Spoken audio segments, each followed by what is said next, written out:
שלום, אני מיטל הדדי, ואנחנו נמצאים בכנס הגדול והייחודי של ורוח נכון, איך מספרים סיפור. ובמסגרת הכנס בחרתי לשבת לשיחה אחת על אחת עם דקלה לאור, שהיא צלמת, מוכשרת, אני חייבת להגיד. שלום דקלה. תודה, שלום וברכה. איזה כיף שאת איתנו. תודה, כיף להיות. אז בעצם את מצלמת את התנ"ך. בחרת לצלם דמויות תנ"כיות, למה דווקא תנ"ך? אז קודם כל תנ"ך זה בעצם ספר הספרים שלנו. גדלתי עליו, גדלתי בבית מסורתי, לסבא שהיה מספר סיפורים, ואימא שעד היום מספרת סיפורים. אז די, אני אמנם לא דתייה, אבל הסיפורים של התנ"ך כן היו חלק מההוואי שלי. אף פעם לא חשבתי שזה יביא אותי לעשות את הפרויקט הזה, אבל זה היה חלק מהסיפור חיים שלי בתור ילדה. מה שמדהים בפרויקט הזה, זה שאת לא מצלמת סצנות תנ"כיות, או סתם דמויות תנ"כיות, בחרת להתמקד בדמויות נשיות תנ"כיות. אז בעצם מאז שהתחלתי לצלם, תמיד צילמתי נשים. זה לא היה הרבה לפני שהתחלתי את הפרויקט הזה. בסך הכל שנה לפני כן החלטתי שאני צלמת, והתחלתי, ותמיד זה היה נשים. בעצם הפרויקט אחד שקדם לפרויקט הזה היה נשים מתוך מיתוסים. הוא נקרא הסיפור שאינו נגמר. ושם בעצם צילמתי דמויות נשים כאמור, מתוך המיתולוגיה, מתוך הספרות הקלאסית. ואחת הדמויות שצילמתי האחרונה, למעשה בפרויקט הזה, הייתה אשת איוב.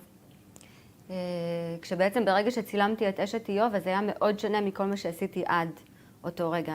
כי בכל הפרויקטים, בכל הצילומים הקודמים, אז הייתי מכירה סיפורים שהשאירו עליי רושם מאוד נניח מהילדות, ספרים שקראתי, ואז לא הייתי צריכה לעשות שום הכנה מוקדמת. זה דמויות שהכרתי, יצאתי לצלם אותן. הייתי יוצאת לצלם, ביום צילומים הייתי עושה סדרה של תמונות. ופה ברגע שהחלטתי לצלם את אשת איוב, זה היה שונה, כי לא יכולתי פשוט לצאת ולצלם את הדמות שלה. לא ידעתי עליה שום דבר.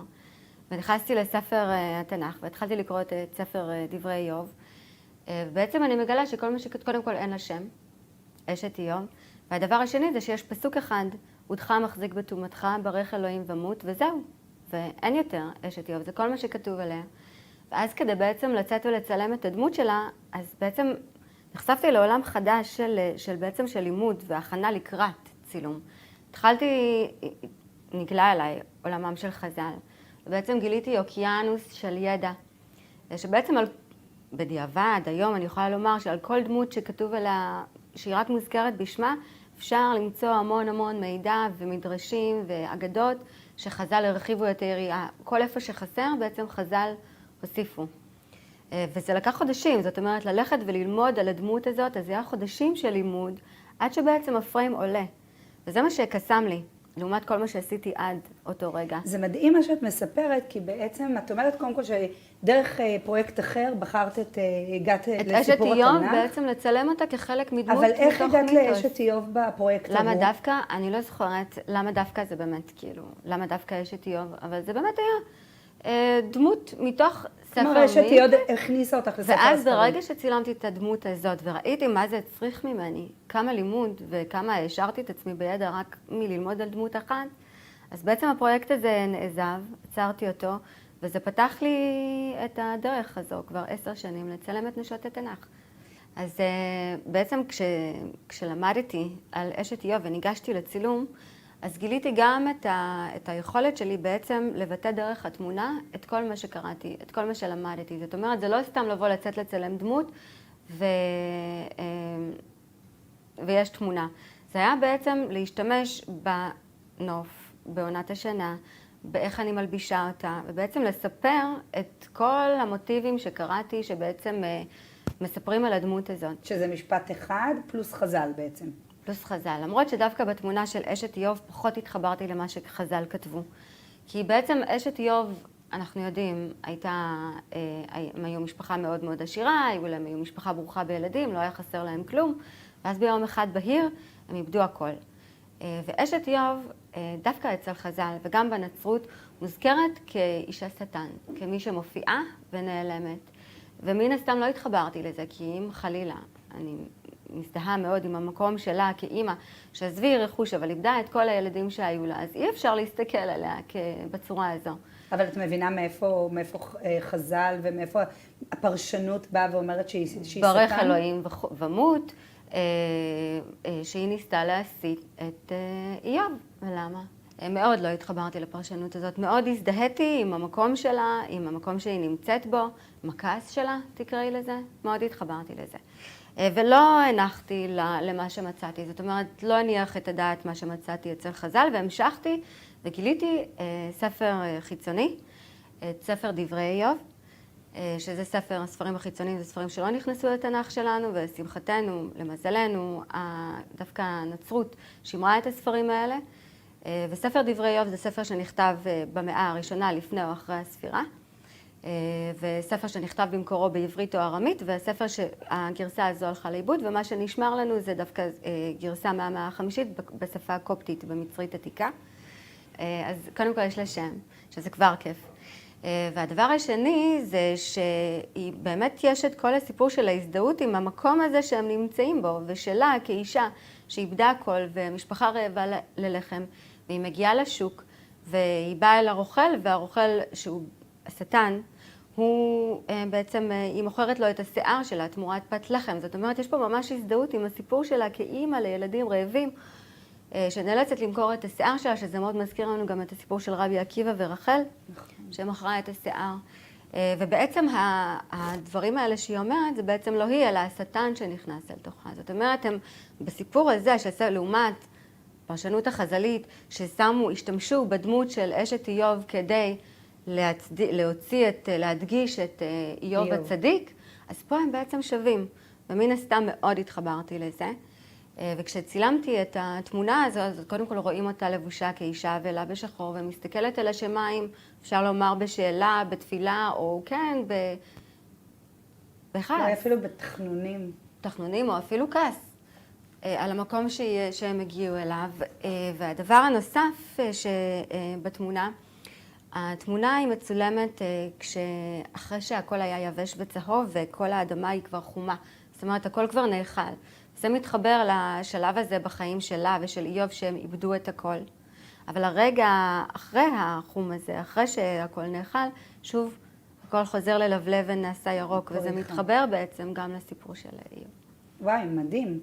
מדהים אותי הדרך שבה את חוקרת את הדמויות, ושאת לא מסתפקת רק במה שיש, ממש עושה עבודת חקר מעמיקה על כל דמות ודמות. אחת השאלות שמעניינות אותי זה האם הדמויות שאת מצלמת, הנשים שאת מצלמת, הדוגמניות, את מספרת להם את הסיפור? כן. את מכניסה אותם לתוך העולם הזה של הידע שצברת? כן, חובה. אז תמיד כשאנחנו מגיעות לצילומים, אז הן כבר מחכות ושאלות מה אנחנו מצלמות, מה הסיפור, למה ככה. זה ממש כמו שיעור כזה לפני צילום, זה חוויה, זה נורא כיף להכניס אותן לדמות, לסיפור, לרגע. אז אם אנחנו ככה בתוך ספר איוב, אז גם את בנות איוב את צילמת. ובסיפור המקראי אנחנו יודעים שכמעט כלום על בנות איוב חוץ מהשמות שלהם. אנחנו יודעים שהן יפות מאוד, ושיש להם שמות שככה הם מבשרים על איזשהו גם יופי וגם שמחה. יש את ימימה, את קציעה, שזה כנראה, שזה שפרשנות שזה בושם, ואת קרן הפוך. ואת מצלמת אותם, ומה בעצם, איך את מגיעה לסיטואציה? מה את רואה בהן? אז קודם כל אני כבר ממליץ לך מאוד, וגם למי ששומע למצוא את הספר הזה, את ספר דברי איוב, הוא נמצא באינטרנט, הוא באמת ספר מקסים, ממש סיפור אגדה, כיפי, מעניין, הוא מתפתח, אז גם בתמונה הזו הוא מאוד מושפע ממה שכתוב בספר דברי איוב. שם בעצם מתואר הרגע מותו של איוב, שבעצם הוא מחלק את כל הנחלות שלו אחרי שהוא קיבל חזרה את הכל. אז נולדו לו 7 בנים ו3 בנות, והוא מחלק את הנחלות שלו לבנים, והבנות שלו, 3 בנות, באות אליו ואומרות לו, גם תן לנו נחלה, שזה מזכיר את בנות צלופחד. והוא אומר להם, לא, בנותיי, לכן שמרתי משהו יותר טוב מנחלה. לכו אתן רואות בצד את התיבות, 3 תיבות מוזהבות, תביאו אותן אליי, והן הולכות ומביאות את התיבות המוזהבות, והוא פותח את התיבות, והוא מוציא מתוך התיבות אזור עקום.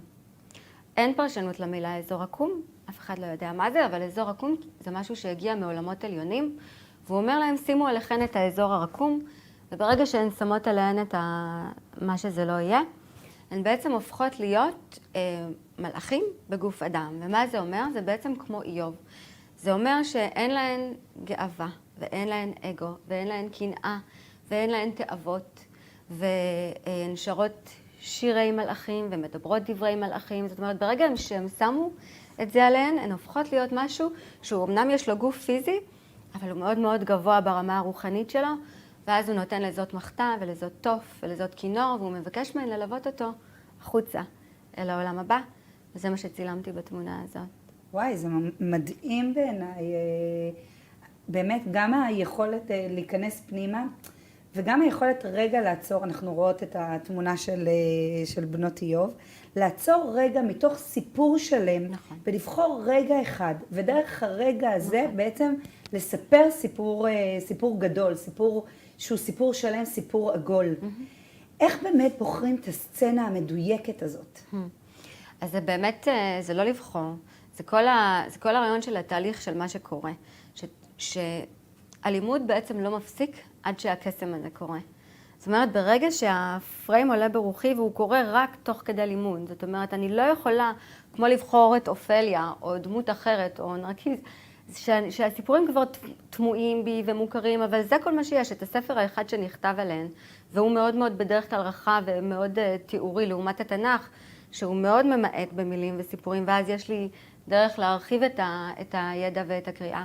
הרגע הזה של להקפיא את הרגע הזה, הוא קורה תוך כדי לימוד. זה כאילו ממש... והוא גם מבחינתי, אין לי צורך אותם להמשיך יותר ללמוד. זאת אומרת, זהו, ברגע שהקסם הזה קרה, אני מוכנה לצאת לצילומים. איך באמת בוחרים את הלוקיישנים? את מצלמת, את גם מצלמת ברמת הגולן, תכף תסביר לנו גם מה הקשר שלך לרמת הגולן, ואיך בוחרים גם את הלוקיישן, את המיקום המדויק, ואת אומרת, אני לפעמים מחכה כדי להגיע כמו באשת איוב, כמו בבנות איוב, אנחנו רואים שהגולן הוא בעצם חום והוא ככה יבש, אבל יש הרבה מאוד צילומים שלך, שדווקא אנחנו רואים את הגולן מאוד מאוד ירוק. אני כבר עשור מצלמת את הפרויקט הזה, ואני יכולה לומר שיוצא שבחורף אני לומדת ובקיץ אני יוצאת לצלם, כי הרבה פעמים הנוף הצהוב, היובש, בגולן מאוד מזכיר או מתחבר לי לדיונות המדבריות של המדבר, זאת אומרת, זה מאוד מתחבר לי למדבר, אז אני באמת יכולה לנצל את היובש כדי לייצג מדבר, אם זה מה שאני צריכה. בחלק מהמקרים, במעט מאוד אגב, אני מצלמת בחורף, בירוק. בוא נסתכל רגע על תמונה בירוק. יש לנו בעצם את המילדות העבריות. אז המילדות, מן הסתם, אנחנו מדברים על פריון, אנחנו מדברים על הצלה, הייתה גזרה מאוד גדולה של פרעה להמית את כל בן הבכור, כי בעצם הוא קיבל נבואה שאמור להיוולד מישהו ואז נשלחות המילדות העבריות. שפה כשאת אומרת הוא קיבל נבואה וזה, שוב פעם, את מערבבת בין הסיפור המקראי לבין פרשנויות חז"ל.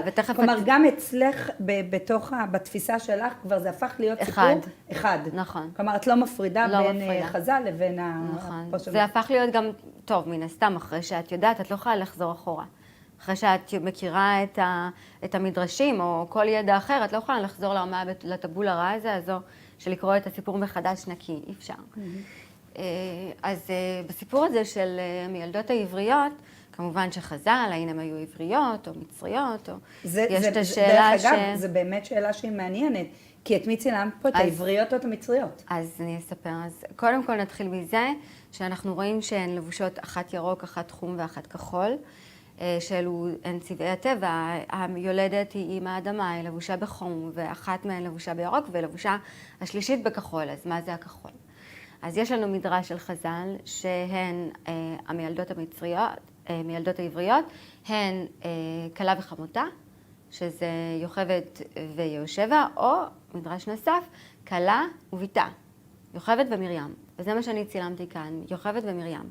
מרים היא דמות מאוד מאוד מרתקת ומאוד מאוד ייחודית ושונה ביחס לדמויות הנשים במקרא וגם בחז"ל, שגם כתוב לנו עליה הרבה, זאת אומרת מרגע שהיא הייתה ילדה לפי חז"ל גיל 7 כשהיא ליוותה את משה ביאור, עד שהיא מתה, שוב לפי חז"ל, 127, גיל 120, זאת אומרת זה ממש פרק חיים יחסית, יכולה להיות דמויות האחרות שאנחנו מכירים אותן רק ממעשה, מסיטואציה.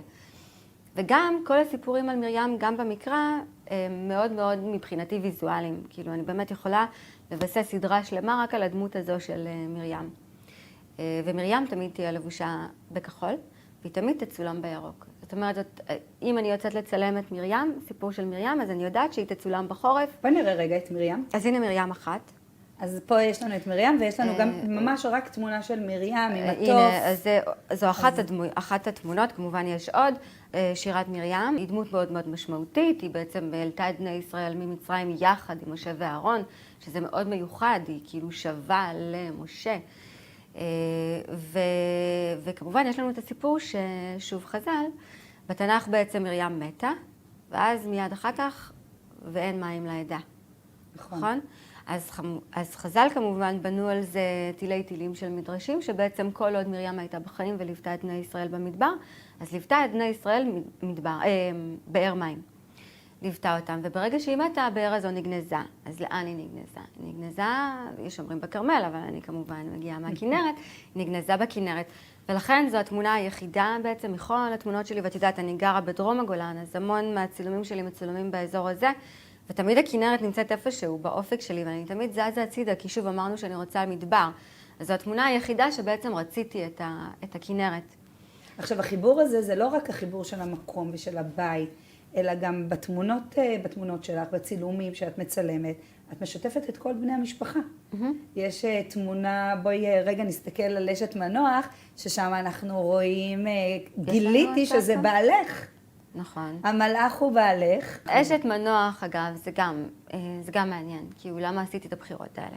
אז קודם כל אני אקדים ואומר שכל התמונות שלי, גם לפני, לא רק הפרויקט הזה, אבל באמת, היצירה שלי היא מאוד מאוד מושפעת מהציור הקלאסי, מציורי הברוק בעיקר, וגם הרנסנס. ובעצם באשת מנוח, אז רואים אותה יושבת, מחזיקה את הידיים למלאך. אפשר לראות ככה שיש משהו שהוא מעבר לסתם נגיעה שהיא אפלטונית. אפשר לראות את המבט שיש ביניהם. אז למה?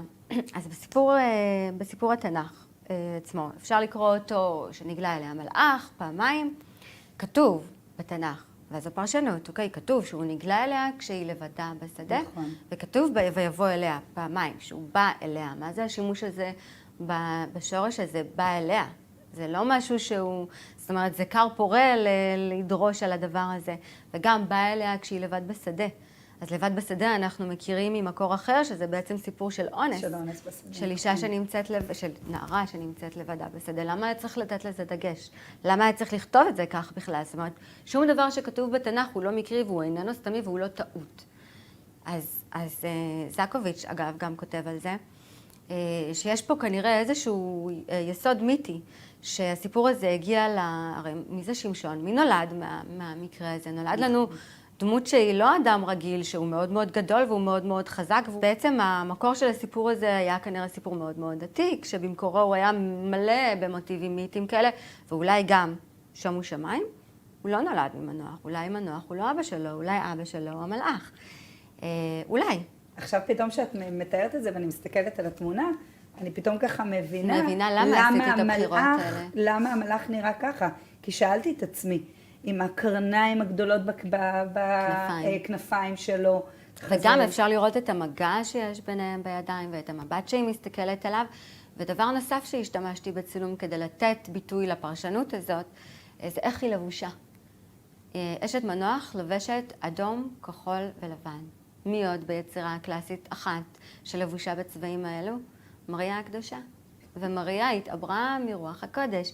אז ככה אני מספרת, עושה שילוב ומספרת את הנסתר, את הפרשנות, שאפשר גם לא לקבל כמובן, כי היא באמת מפילה את השמיים למי שהוא אדם.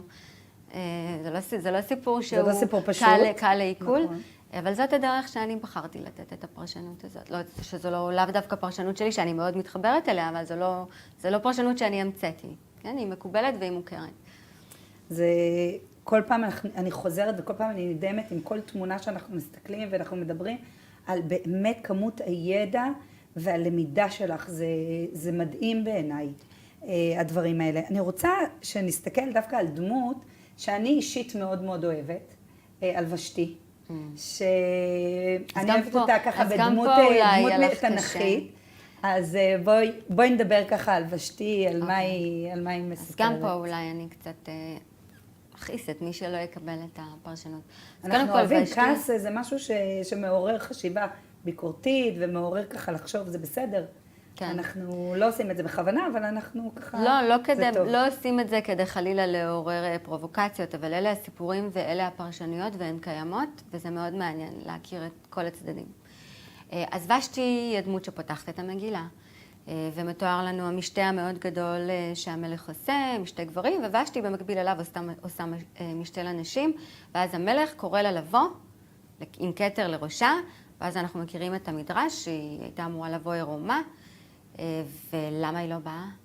החז"ל, אני שוב, כאילו זה לא כתוב בזה. חז"ל אומרים שיש לה זנב, שצמח לה זנב. וקרניים וגם פריחה, זאת אומרת כל אחד והפרשנות שלו. כן, יש הרבה מאוד פרשנויות סביב למה היא לא הגיעה. כן, אבל היא תמיד כאילו זה כי משהו התקער בה, והיא לא, זאת אומרת לא הייתה לה בעיה לבוא עירומה, אם היא הייתה מושלמת ויפה. אבל היא לא באה בגלל שהיא לא יכלה להראות את עצמה, את הזנב או את הפריחה. זאת אומרת, יש פה מאוד שוביניזם מאחורי הדבר הזה. דווקא, את יודעת, יש הבדל בין הפרשנות של תלמוד הבבלי לירושלמי בפרשנות. דווקא הירושלמי מסתכל עליה בצורה מאוד חיובית ולהפך. אז אני בחרתי לצלם אותה כשהיא מסתכלת במראה, כשהגב שלה חשוף, ואי אפשר להתווכח על זה שהיא מאוד מאוד יפה, ואין לה לא זנב ולא קרניים ולא פריחה, והיא מושלמת. אממה, יש זנב בתמונה הזאת, זאת אומרת, אם תסתכלי על התמונה בצד הימני שלה, רואים את הזנב, והזנב הוא ניסה מגובה של אדם. דרך אגב, הוא כמו זנב דרקון כזה, נכון? נכון, כי זה מה שבא לבטא את הפטריארכיה. זאת אומרת, כאילו היה פה איזושהי דמות גברית שיצאה מהתמונה, ובעצם הוא לא רואה את הזנב, שהוא לא רואה את הדבשת של עצמו. הוא לא רואה את הזנב של עצמו. הוא נושא את זה. אני מסתכלת ככה בכל התמונות שלך, על הלבוש. מי מעצב את הלבוש, את הבגדים המדהימים האלה? אז כל התלבשות בצילומים אני. את גם מעצבת תלבושות. לא במקצועי, אני גם לא צלמת במקצועי. אוקיי? הפרויקט הזה מוציא ממני דברים שלא ידעתי, אבל תמיד רציתי לעשות. זאת אומרת, אם הייתי יודעת לצייר, סביר להניח שהייתי ציירת היום, אבל המצלמה מאפשרת לי להוציא את המראות האלה שיש לי בראש בדרך שאני מסוגלת, כי אני לא יכולה לצייר את מה שאני רואה, ואני כן יכולה לצלם את זה כמו שאני רואה, ובאותה מידה, אם כשהייתי קטנה, אז חלמתי כן קצת להיות מעצבת אופנה, אז הנה זה. אז הצלחת אז את מעצבת את התלבשות, את הולכת ממש בונה תלבושת. אני כן של עצמי, זאת אומרת, לפני שאני יוצאת לצילומים, אני מתנסה על עצמי, ואחר כך אנחנו בסט מלבישים את הבנות. ומי תופר את אז זה לא דווקא תפור, לא בהכרח. זאת אומרת, אם יש צורך, אז אני עושה כאילו מה שצריך, אבל זה ממש, זה בדים מאוד מאוד ארוכים, שאני עם סיכות ביטחון.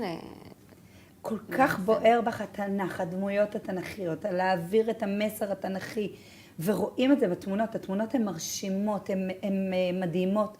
אני רוצה שנדבר על עוד שתי דמויות אחרונות.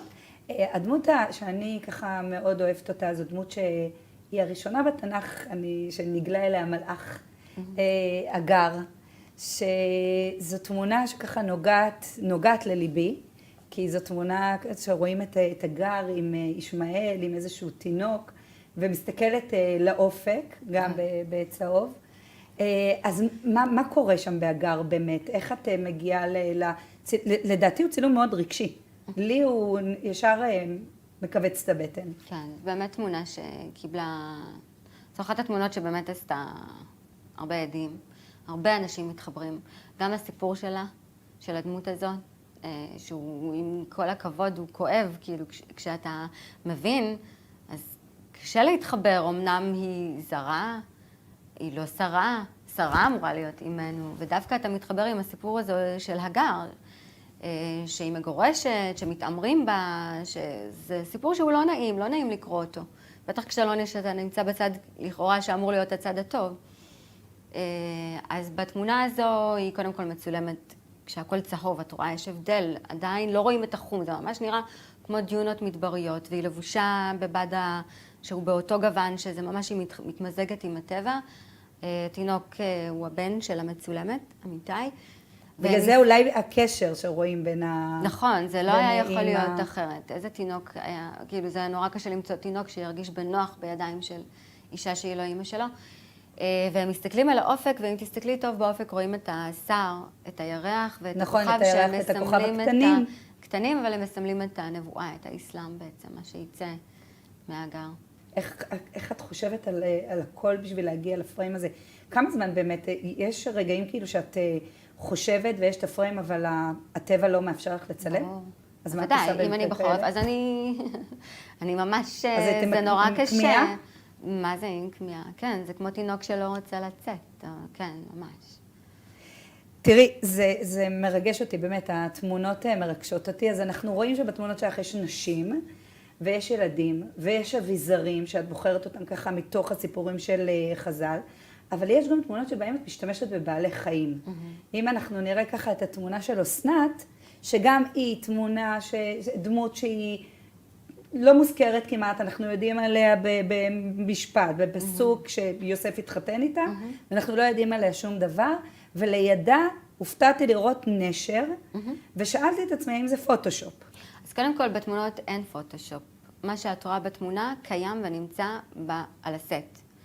אז כל הזמן שואלים אותי את השאלה הזאת, האם הסוס הוא אמיתי, זה מודבק, זה נראה מודבק? לא, זה מה שאתם רואים, ככה הסט היה. בגלל זה גם נולד הצורך של לתעד את הסצנה, את איך זה נעשה. הנשר הוא פשוט מוחלץ, שהגיע למקום. אני כן ארחיב קצת על אסנת אם את רוצה. אני אשמח. יש לנו.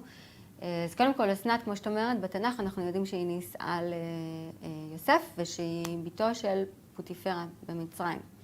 חז"ל היו חייבים להכשיר את הדמות הזאת שלה. הרי נולדו לנו שני שבטים, נכון. אחד שהתאחדו ממנה. אפרים ומנשה. נכון. אז מה הסיפור? שדרך אגב, זה סיפור שאני באמת היה לי קשה למצוא עוד מקורות שלו, זאת אומרת, יש לי, אחד הדברים שאני עושה, אני אוספת, נורא אוהבת ללכת לחנויות ספרים יד שנייה ולחפש בספרים העתיקים של מחקרים שנכתבו על התנ"ך, ואני מוצאת תוצרות הרבה פעמים. ואחד הספרים שיש לי נקרא מיתוסים בתנ"ך, ספר מתורגם, ושם מצאתי את המיתוס הזה, ובאמת, מצאתי את זה שם, והיה לי נורא קשה לאתר את המקור. למרות שכתוב שם המקור, הוא כתוב קצת אחרת. זאת אומרת, כשהגעתי למקור שהם ציינו, אז זה טיפה שונה, אני יותר אהבתי את הגרסה שמצאתי המתורגמת לכאורה. אז שם מסופר שבעצם אסנת נולדה מאונס שכם, אונס דינה. דינה נאנסה על ידי שכם, אנחנו מכירים את הסיפור. אחים שלה לא אהבו את זה, שכם התאהב בה, והם ביקש להינשא לה, הם אמרו אין בעיה, אתם תעשו ברית מילה, וביום שהם היו מאוד מאוד כואבים, הם טבחו בכולם, יעקב לא אהב את מה שקרה שם. זה גם לא סיפור חיובי. אז הסיפור של חז"ל זה שדינה נכנסה להיריון מהאונס הזה, ונולדה אסנת, והאחים שלה רצו להרוג את התינוקת. לא היה לה שם, כן? אסנת זה שם בדיעבד, תכף תביני גם למה. הם רצו להרוג את התינוקת, יעקב ביקש להציל אותה. הוא הכין לה שרשרת, רואים שהיא פה, יש לה שרשרת גדולה, והוא כתב על השרשרת קדושה לאלוהים, ושם אותה מתחת לסנה, ומכאן המקור של השם שלה אסנת. ואז בא מלאך בדמות נשר, מיכאל המלאך בדמות נשר, לקח את התינוקת הזאת ושם אותה על המקדש של פוטיפרה במצרים, שמצא אותה ואימץ אותה וגידל אותה. ולימים כשיוסף עשה את כל הטוב במצרים ופרעה רצה להודות לו ולהביא לו מתנות, אז כל הנשים היפות של מצרים עמדו לפניו, ואסנת זרקה את השרשרת אליו, וכשהוא מצא את השרשרת וראה את הכתב של אבא שלו, את הכתב העברי, הוא זיהה קדושה לאלוהים, ככה הוא בחר בה. עכשיו, את כל הסיפורים האלה את מתעדת בצילומים, אבל גם בספר. כן, בעצם מלווה את אז אני הפרויקט. אגיד שבספר הראשון שהוצאתי, לא רציתי באמת להאכיל בכפית ולספר את הסיפורים, ושמתי מתחת לכל תמונה את הפסוק המהותי מבחינתי, ושמתי את המדרש שהכי השפיע עליי. זאת אומרת, תקראו את המדרש, תקראו את הפסוק, תבינו מה הוליך אותי. אבל מעדת הדברים, החיים הם דינמיים ואנחנו מתפתחים וזה. אז בחודשים האחרונים פתאום אני מוצאת את עצמי כאן כותבת. זאת אומרת, היום באתר שלי אני כאילו לצערי עושה עבודה מההתחלה, מה שנקרא. אז יצרתי אינדקס נשים בתנ"ך באתר שלי, וזה, תחשבי כמה עבודה יש לי אם צילמתי עד היום כבר 107 דמויות. וואו, ועוד כמה דמויות צפויות? לפחות 100, לפחות עוד 100. את רוצה את כל הדמויות הנשיות. איך אמר לי חננאל מק, כשכתבתי לו שזאת השאיפה, שאני, זה כמעט בלתי אפשרי, אבל זאת השאיפה שלי. אני מאחלת לי לזכות. אני מאחלת לך. לעשות, אמן. אז אנחנו נמצאים בכנס באמת של איך לספר סיפור, ואנחנו רואים איך את מספרת את הסיפור דרך תמונה, דרך דמויות, דרך פריים אחד, לספר סיפור שלם, ואנחנו יושבות פה כבר כמה דקות ארוכות ומדברות על כל תמונה ותמונה. ואני רוצה לקחת את זה עכשיו צעד אחד קדימה לתוך בית הספר. אנחנו כמורים מאוד מאוד אוהבים להוציא את התלמידים החוצה, לתת להם. התנ"ך שלנו בכתב צפוף, שחור, ללא תמונות, ללא דמויות. אנחנו מדברים הרבה על הפרשנויות. ואם הייתי רוצה להביא את הדבר הזה, את הפרויקט הזה לתלמידים, להגיד להם בואו תצלמו דמות שאתם מתחברים אליו, סיפור, סצנה שאתם מתחברים אליהם. יש לך טיפים ככה שאנחנו יכולים לתת למורים, לתלמידים, איך מתחילים פרויקט כזה? קודם כל, אני אומר שאני לא צלמת. זאת אומרת, בהכשרה שלי אני לא צלמת. ואני יכולה לומר שהדבר, הטיפ הכי גדול, וגם מבחינתי, שיכול להביא לתוצר שהוא שלם, בכל דבר, לאו דווקא בצילום, אומנות בכלל, או כל דבר אחר, ידע זה כוח. זאת אומרת, אם אחד התלמידים בוחר דמות שהוא רוצה להפוך אותה ליצירה, לא משנה באיזה מדיה, אז תחפשו כמה שיותר מידע עליה, ככל שתקראו יותר ותאספו, אל תסתפקו רק במה שיש לנו בתנ"ך. באמת, במקרים בודדים זה מספיק. יש סיפורים שבאמת מאוד ויזואליים והם יכולים להעשיר, אותי לפחות. אבל ככל שתדעו יותר על הדמות, ככל שתקראו יותר פרשנויות, יותר עומק, זה יביא ליצירה שהיא יותר שלמה ויותר טובה. זה, קודם כל זה הטיפ הכי חשוב. אני חושבת שמורים יודעים שאי אפשר להגיע בכלל ליצירה, ולא משנה איזה סוג של יצירה, ללא לימוד. ובצילום, מה אני יכולה להגיד לתלמידים שהם יצלמו את כמו שאת עושה, את הפריים המדויק, את הסצנה המדויק. אז כמו שאמרתי, הלימוד הוא מה שמוליד את הפריים הסופי. זאת אומרת, ברגע שאני יוצאת כבר לצילומים, זה עניין של חצי שעה. והתמונה מוכנה, כי כל התהליך הזה של החודשים של לימוד ואיסוף חומרים, הוליד תמונה שהיא שלמה, שאני יודעת בדיוק איפה זה יצולם, איזה צבע של בד אני אשתמש, באיזה עונה זה יצולם, ואפילו מי תהיה המצולמת, מה יהיו מחוות הידיים.